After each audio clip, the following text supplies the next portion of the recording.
Hey guys, it's your pal Dr. Sal again. Welcome back. Today we are going to take a look at Olanzapine, also known as Zyprexa. It's a very effective drug. It's been around for a long time and we use it for treating positive phenomenon. For example, seeing things which are not there, hearing things which are not there. In other words, illusions of the mind. So it comes in multiple different formats. You can get it in a oral, which means by mouth format, which is the most common way of using it. You can also get it in an oral dispersible format, which means if you have trouble swallowing, it dissolves in your mouth. And then it's also given intramuscularly. So for example, if you have someone with some positive phenomenon, not acting rationally, no longer able to test their reality, they're acting agitated, something needs to be done urgently, we need to bring them back to themselves, we'll choose the intramuscular because it doesn't require cooperation to take it. Also, for someone who has difficulty remembering to take medication or is just inconvenient for them, then we can use intramuscular.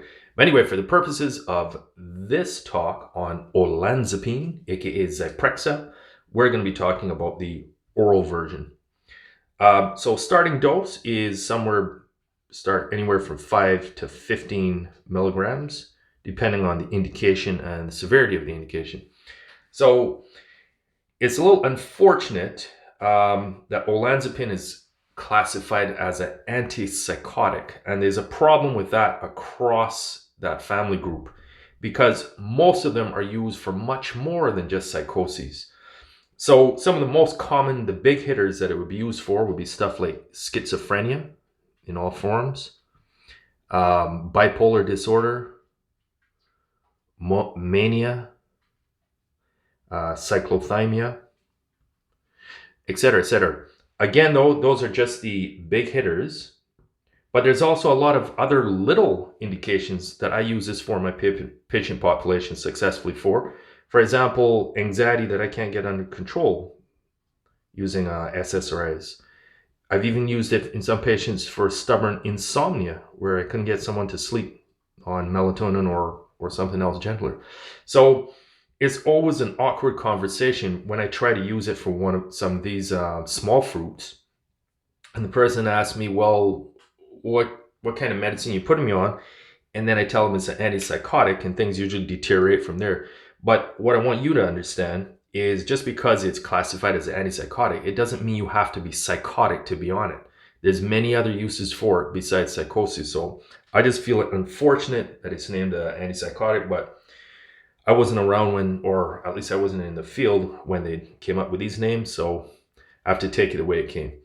So in terms of side effects, this study that we're quoting from the manufacturer in the monograph looked at 248 users. Now, this is one of those unusual drugs where there's a strong correlation between the placebo effect and actual side effects, which kind of makes sense because if in the population group that they were studying, they were using the heavy hitter series, so people with schizophrenia, bipolar, mania, etc., these people already are having trouble with reality testing. They're impaired in seeing reality the way the truth of reality, if you want to call it that. So they're making errors. So for example, you may hear your television speaking to you in an illusion of reference. So it's going to be a little tricky trying to figure out when some of these people report a symptom, is it something that they have imagined upon themselves or is it real? So that's why you're going to see that the placebo effect is going to it's very difficult to tease out what's a real side effect with this drug versus illusions of the mind. So in this column here, I'll call this real. And in this one here, this is placebo effects. So the first most common side effect is fatigue or somnolence, feeling tired all the time.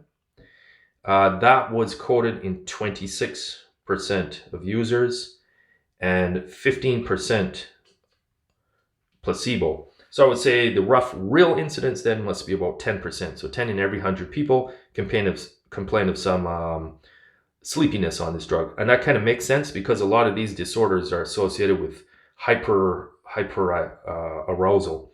So part of how these drugs work is by dampening down the excess neuronal activity storm.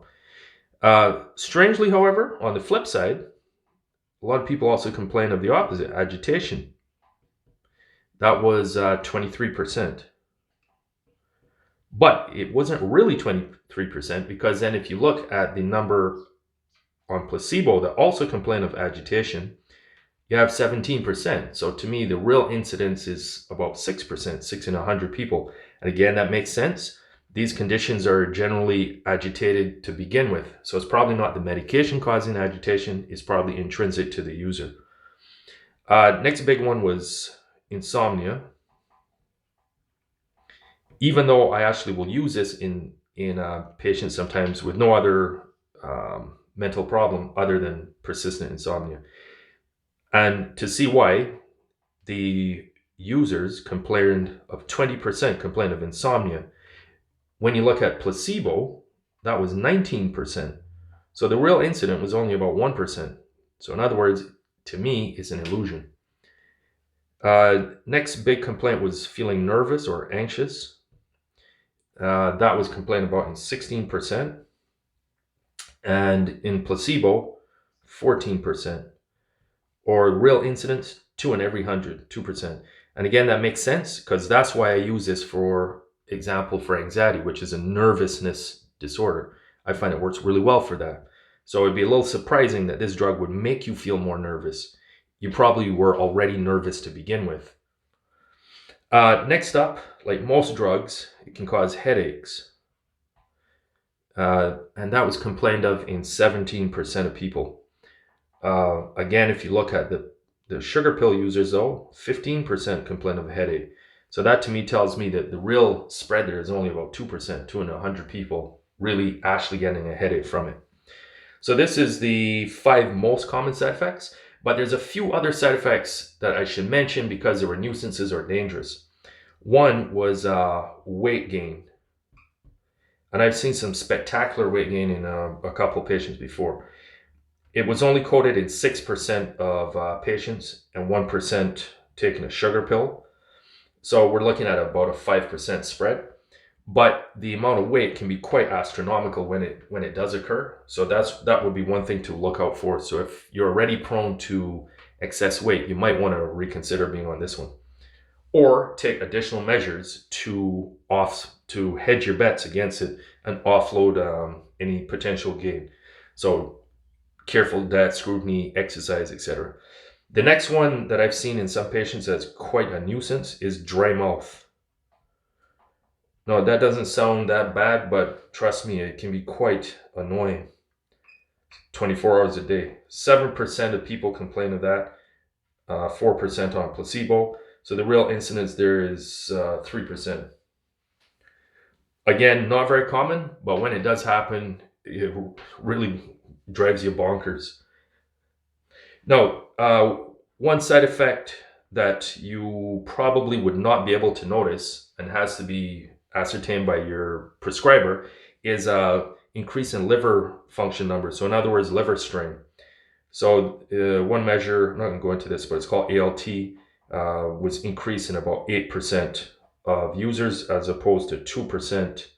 8% of users of this one liver enzyme called ALT and another one called AST. So 2 different angles of looking at liver function increased in 2%.